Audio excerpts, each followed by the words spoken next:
ভারত পাকিস্তান দুই চিরপ্রতিদ্বন্দ্বী মুখোমুখি হবে আবারও টি-20 বিশ্বকাপে। একে তো চিরপ্রতিদ্বন্দ্বী, তার উপরে বিশ্বকাপের মতো টুর্নামেন্ট।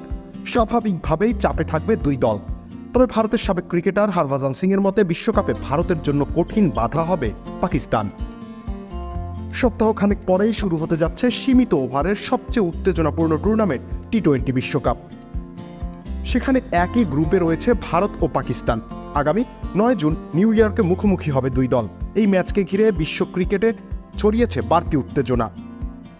সেই সাথে দুই দলের উপরেই বাড়ছে চাপ। সম্প্রতি স্থানীয় এক সংবাদ মাধ্যমকে দেওয়া সাক্ষাৎকারে ভারতের সাবেক ক্রিকেটার হরভজন সিং সেই চ্যালেঞ্জের কথাই বলেন।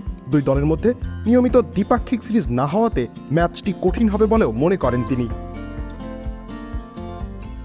এই বিষয়ে তিনি বলেন, দিন শেষে পাকিস্তানের বিপক্ষে খেলা এমন যেন প্রতিটি ম্যাচই উভয়ের জন্য প্রথম ম্যাচ। আমরা তাদের পারদর্শিতা এবং দুর্বলতা সম্পর্কে এতটা অভিজ্ঞ নই, তবে ভারতের ম্যানেজমেন্ট তাদের উপরে সর্বদাই নজর রেখে যাচ্ছে। সাবেক এই ক্রিকেটার পাকিস্তানের বোলিং নিয়েও তার চিন্তা প্রকাশ করেন। কথা বলেন পাকিস্তানের বোলারদের মানসিক শক্তি আর শারীরিক সামর্থ্য নিয়ে। তিনি বলেন, বোলিং বিভাগেও পাকিস্তানের বোলাররা নিজেদের মানসিক আর শারীরিক সামর্থ্যের পরিচয় দিয়েই যাচ্ছে। এই বিষয়গুলো ভারত ভালোভাবে ভেবে দেখবে, কেননা এই বিষয়গুলোই ম্যাচে গুরুত্বপূর্ণ ফ্যাক্টর হয়ে ওঠে উভয় দলের জন্যই।